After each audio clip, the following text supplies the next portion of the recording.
What's the worst betrayal you've ever experienced? I lost my career, my reputation, and nearly my freedom because my best friend of 15 years decided she wanted my life more than our friendship. It started on a Tuesday morning when I walked into my office at the architecture firm where I'd worked for 8 years. My boss, Margaret, was standing at my desk with 2 HR representatives I'd never seen before. The look on her face made my stomach drop before she even opened her mouth. "We need you to come with us immediately," Margaret said, her voice cold and professional in a way I'd never heard before. I followed them to the conference room in complete confusion. Through the glass walls, I could see my coworkers staring and whispering to each other. Whatever this was, everyone already knew about it except me. Margaret slid a folder across the table without sitting down. "We received these yesterday from an anonymous source. Care to explain?" Inside were printouts of emails. My name in the cinder field, messages to competing firms offering to sell confidential client designs and project bids. Specific dollar amounts listed, detailed information about our biggest accounts, even mock-ups of proposals I'd supposedly prepared for sale. My hands started shaking as I flipped through page after page. I didn't write any of these. This isn't real. "The emails came from your work account," one of the HR reps said. "We've verified the IP address matches your workstation. Then someone accessed my computer. I would never." Margaret cut me off. "There's more." She pulled out her phone and played a voicemail. My voice, crystal clear, leaving a message for someone at a rival firm confirming our meeting to discuss stealing clients and sharing proprietary designs. Except I'd never made that call, never had that meeting, never said those words. "That's not me," I said. But even I could hear how weak it sounded. Someone faked this. "The voice analysis software confirms it's your voice," the second HR rep said, sliding a technical report across the table. "We had it independently verified." I stared at the waveforms and spectral analysis, my mind racing. How was any of this possible? Margaret's expression softened just slightly. "Look, if you're in some kind of financial trouble, if someone pressured you into this, now's the time to come clean. We can potentially work with you if you're honest about what happened." "There's nothing to come clean about. I didn't do any of this." But they didn't believe me. Why would they? The evidence was overwhelming and apparently irrefutable. I was escorted out of the building within the hour. Security watched as I packed my personal items into a cardboard box while my coworkers pretended not to stare. 8 years of work, of late nights and successful projects and promotions erased in 60 minutes. My key card was deactivated. My work email shut down. My professional reputation destroyed. I sat in my car in the parking lot for 20 minutes, unable to process what just happened. Then I called the one person I knew would believe me, my best friend since college, Melissa. "Oh my God, are you okay?" she asked when I told her. "Come over right now. We'll figure this out together." Melissa had been there for everything.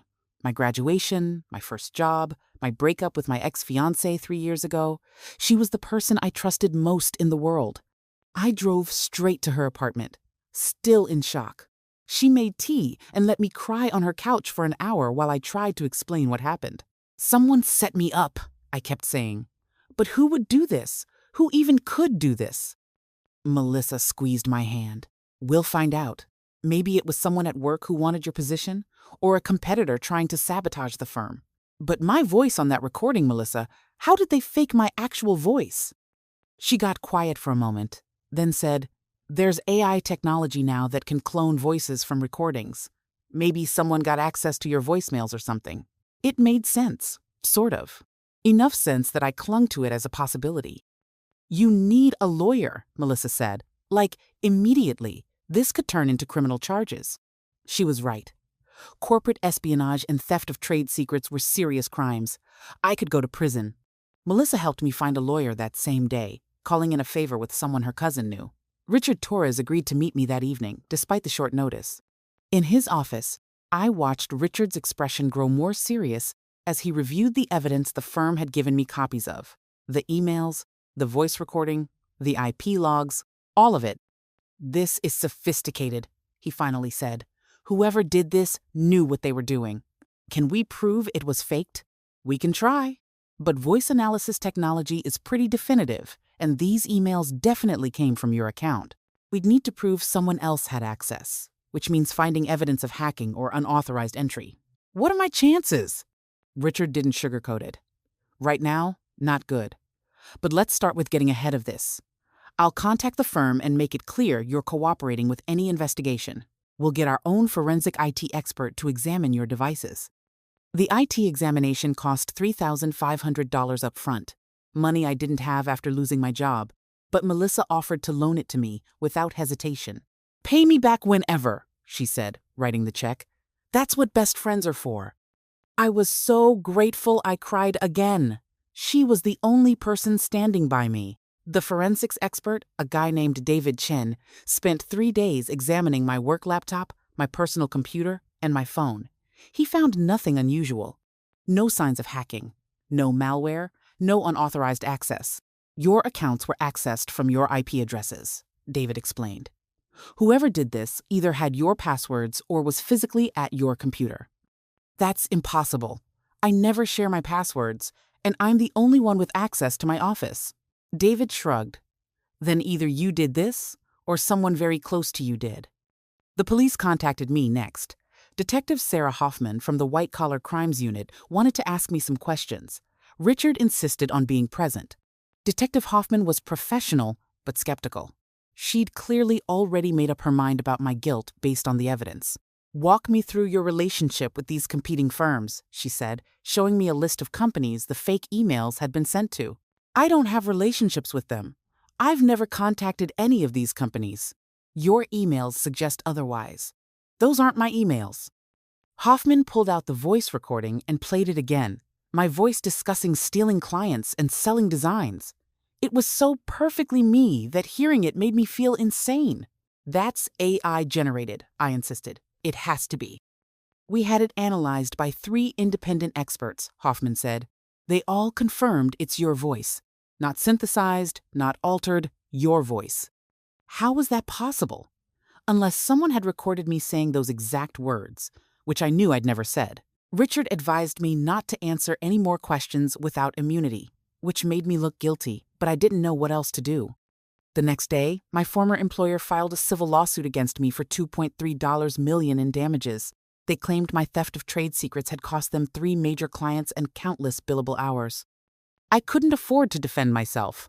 My savings would cover maybe 2 months of Richard's fees, and this case could drag on for years. File for bankruptcy, Melissa suggested when I told her.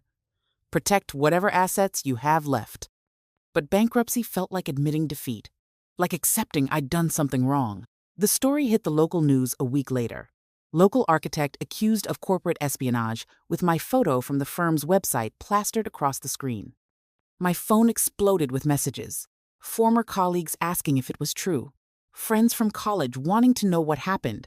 My parents calling in a panic. I tried to explain, but no one believed me. The evidence was too compelling. My own voice on that recording sealed my fate in everyone's mind. Job applications went nowhere. I sent out 50 resumes in 2 weeks and got 3 responses, all rejections once they Googled my name. My landlord called, saying other tenants were uncomfortable with a suspected criminal in the building. He couldn't evict me legally, but he made his feelings clear. I stopped leaving my apartment except for lawyer meetings. Stopped answering my phone except for Melissa's calls. Stopped looking at social media where former friends were discussing my guilt like it was settled fact. Melissa was the only person who stuck by me. She brought me groceries, sat with me when I couldn't stop crying, helped me draft responses to the lawsuit. We'll get through this, she kept saying. The truth always comes out eventually. 2 months after I was fired, Richard called with news that made my blood run cold. The district attorney was filing criminal charges. 3 counts of theft of trade secrets, 2 counts of wire fraud, 1 count of computer fraud. I could face up to 20 years in prison if convicted, on all counts. The arraignment was surreal. Standing in front of a judge while a prosecutor read out charges against me for crimes I didn't commit, pleading not guilty while knowing the evidence said otherwise. Richard negotiated bail, but the amount was $100,000. Even with a bondsman, I needed $10,000 cash I didn't have. Melissa paid it. She emptied her savings account and paid my bail without hesitation. You'd do the same for me, she said when I tried to refuse. I would have, without question. The prosecutor offered a plea deal a week later. Plead guilty to 1 count of trade secret theft. Serve 18 months minimum. Pay restitution. Avoid trial. 18 months, I repeated, unable to process it. It's better than 20 years if you lose at trial, Richard said gently. And based on the evidence, there's a good chance you would lose. But I didn't do anything. I know you say that, but juries convict on evidence, and the evidence is overwhelming. I refused the plea. I couldn't admit to something I didn't do, even if it meant risking everything at trial. Melissa supported my decision. You have to fight this, she said. You're innocent. The trial was set for 6 months out. 6 months of living in limbo, unemployed, broke, waiting to find out if I'd spend years in prison. My parents tried to help financially, but they were retired and living on a fixed income. They couldn't afford a high-powered criminal defense lawyer any more than I could. Richard did his best with limited resources, but we were outmatched. The prosecution had unlimited funding and expert witnesses. We had Richard and his paralegal. Melissa helped with trial prep, attending meetings and taking notes. She was there for everything, my rock through the whole nightmare. I don't know what I'd do without you, I told her one night over cheap takeout in my apartment. You'll never have to find out, she said. 3 months before trial, Richard's investigator finally found something. A former IT contractor at my old firm who remembered someone asking unusual questions about the email system security around the time the fake emails were sent.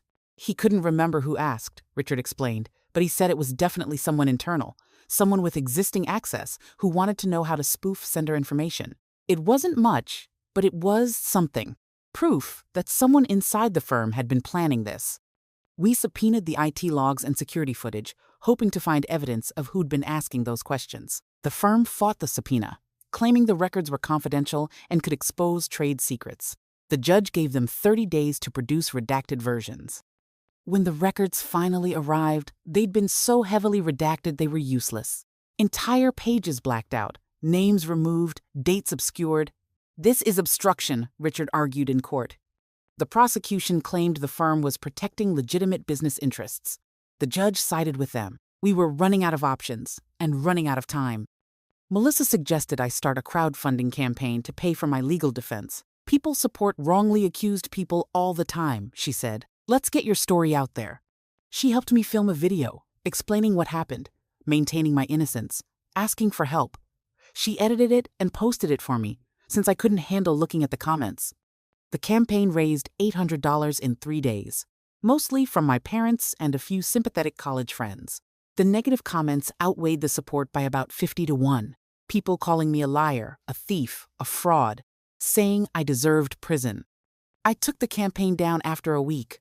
The public shaming wasn't worth the minimal money it raised. 2 months before trial, my ex-fiancé contacted me. We hadn't spoken since the breakup 3 years ago, but he'd seen the news coverage. I know you didn't do this, his message said. You're not capable of something like this. His support meant more than he could know. Finally, someone other than Melissa believed me. We met for coffee, and he asked detailed questions about the evidence in the timeline. He worked in cybersecurity and wanted to understand the technical details.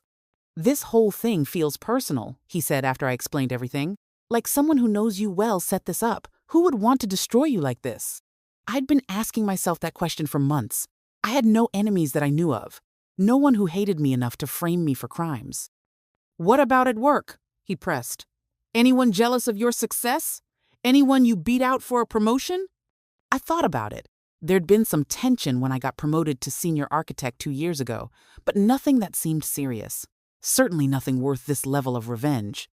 My ex promised to look into the technical aspects pro bono. Maybe he could find something David Chen missed. A week later, he called with interesting news.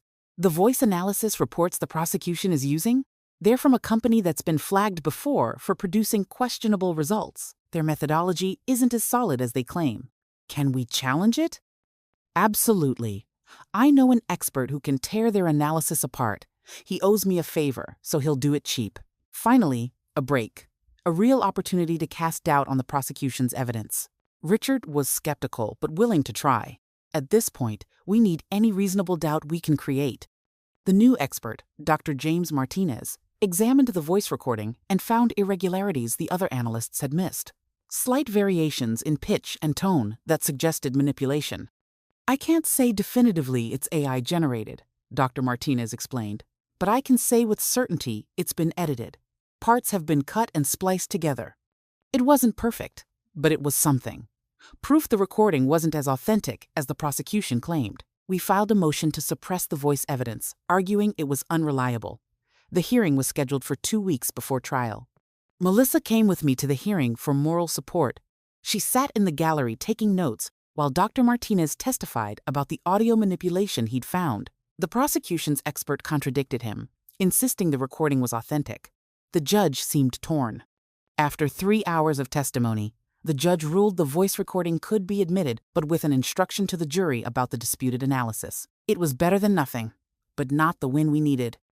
Walking out of the courthouse, Melissa squeezed my hand. "We're going to beat this," she said. "I know we are." I wanted to believe her, but I was running out of hope. That night, I couldn't sleep. I kept thinking about what my ex had said about this feeling personal, about someone who knew me well, setting this up. I made a list of everyone with access to my office: coworkers, cleaning staff, IT contractors, anyone who could have used my computer. One name kept standing out. Melissa had visited me at work several times over the years. She'd been in my office alone while I took calls or ran to meetings. But that was insane. Melissa was my best friend. She'd supported me through everything. She'd paid my bail and loaned me money and stood by me when everyone else assumed I was guilty. Still, the thought wouldn't leave my mind. I pulled up old photos on my computer, looking at pictures from the past few years. There was Melissa at my promotion party, smiling, but something in her eyes looked off. Melissa at the firm's holiday party last year, talking to my boss Margaret while I was across the room. I remembered that party. Melissa had spent a lot of time talking to Margaret, which had seemed friendly at the time, but what if it wasn't? I felt sick even considering it. But I kept digging. I found a photo from a happy hour 6 months before I got fired. Melissa talking to Jason, the IT contractor Richard's investigator had found. The same one who remembered someone asking about email security. It could be nothing. Probably was nothing. Melissa had met my coworkers dozens of times at various events, but doubt had planted itself in my mind and was growing. I spent the next day going through my phone records and email history, looking for anything unusual, any pattern I'd missed. I found it in my deleted messages folder, emails from Melissa asking specific questions about my projects, which clients I was working with, what my billing rates were, when I'd be working late at the office. At the time, I'd thought she was just being interested in my work. Now, the questions seemed calculated, like she was gathering information. I found texts where she'd asked when I'd be out of town for site visits, when I'd be working from home versus the office, creating a map of when she'd have access to my workspace. My hands were shaking as I kept searching. I found voicemails she'd left over the past 2 years, casual messages about meeting for lunch or asking how my day went. Messages where I'd said things like, "I'm working on the Henderson project," and "the client wants to discuss designs." Innocent work talk that could be pieced together to create something incriminating. The voice recording, the one allegedly of me discussing stealing clients and selling designs. What if it was made from clips of my actual voice taken from these voicemails and other recordings? Dr. Martinez had said the audio was spliced together. What if Melissa had been recording our conversations for years, collecting enough audio to create whatever message she wanted? I felt like I was losing my mind.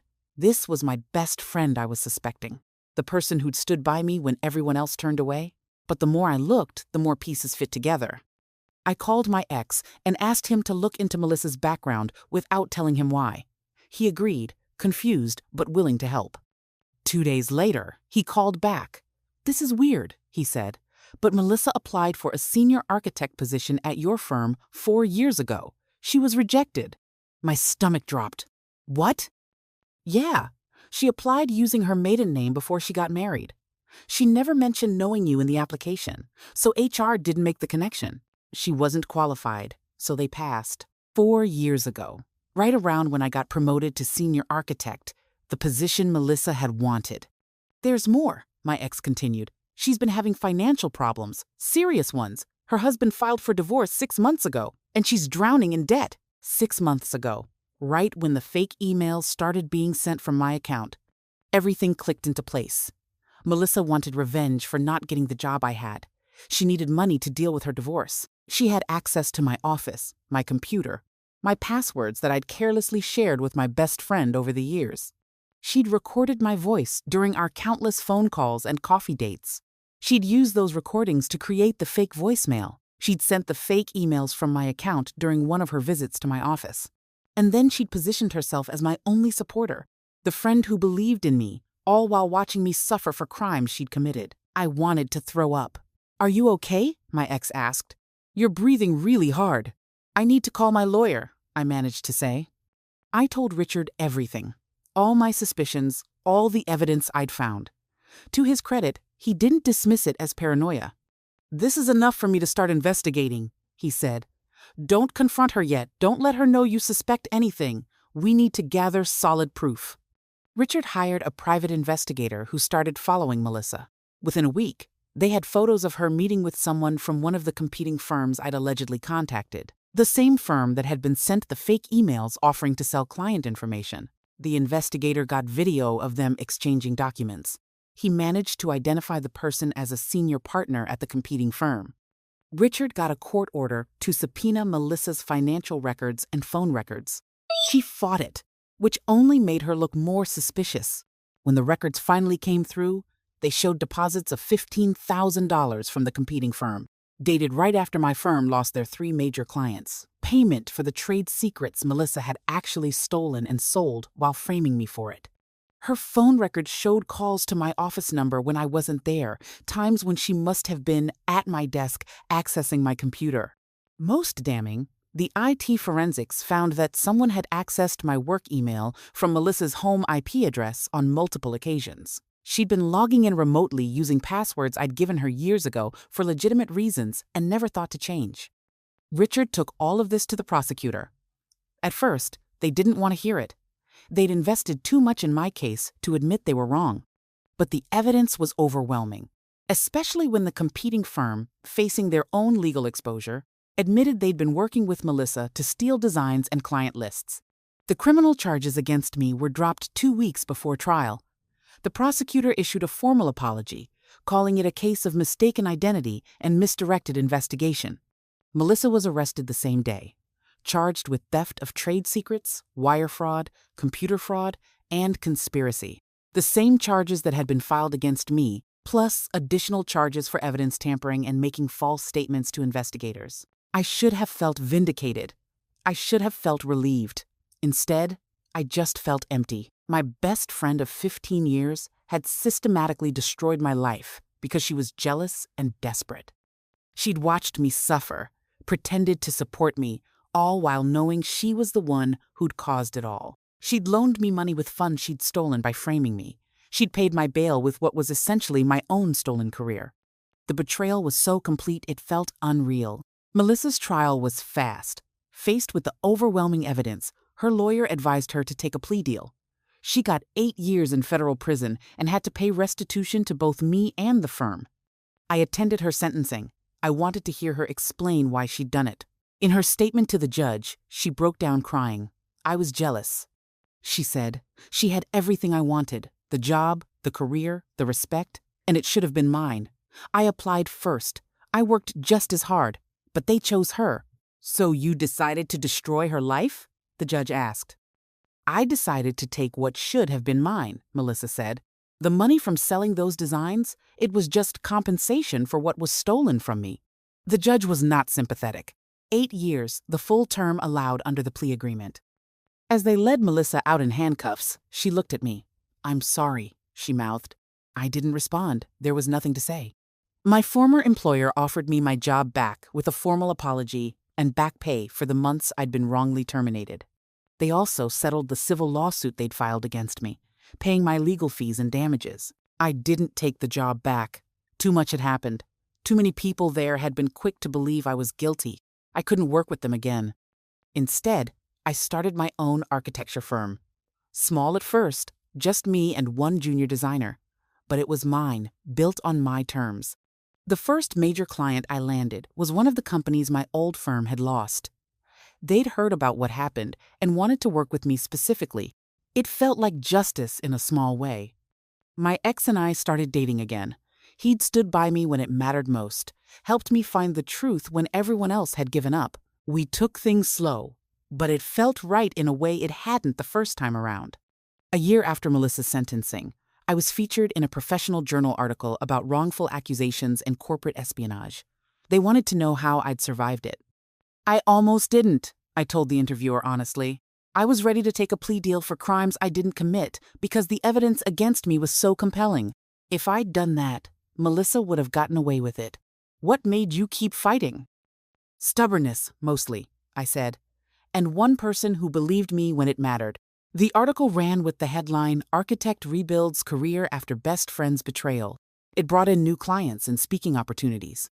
People wanted to hear about my experience, wanted to know how to protect themselves from similar schemes. I started teaching workshops on cybersecurity for professionals. How to protect your passwords, your accounts, your reputation, how to recognize warning signs of fraud. It felt good to turn my nightmare into something useful. 2 years after everything fell apart, my firm had grown to 15 employees.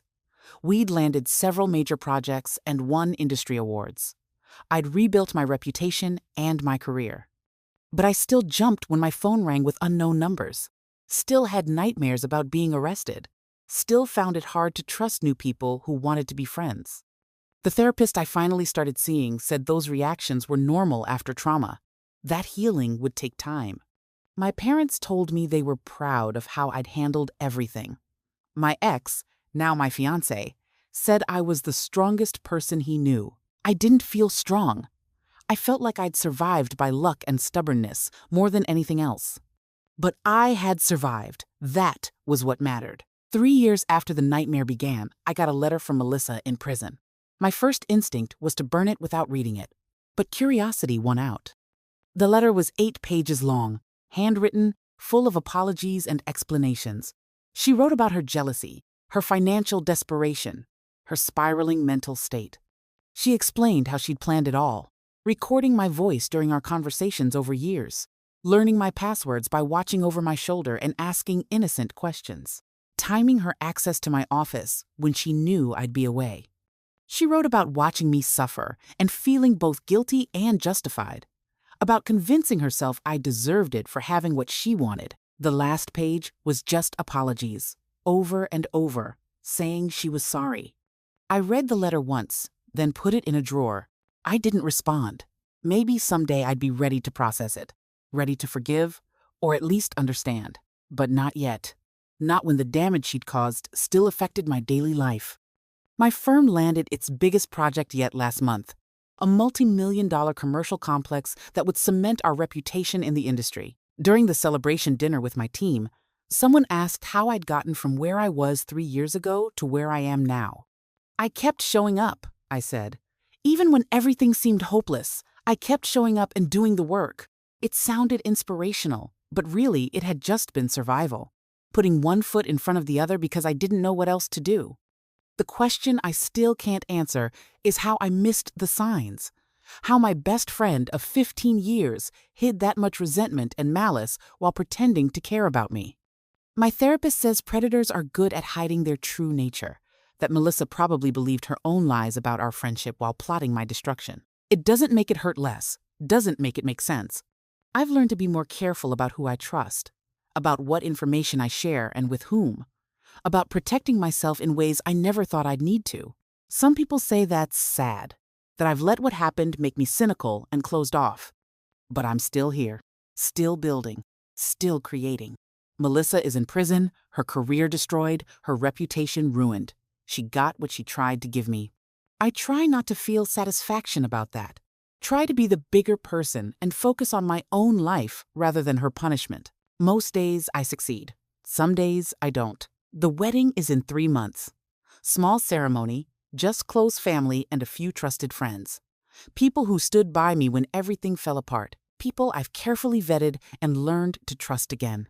My fiancé asked if I was scared of getting close to people again, if I worried everyone might betray me eventually.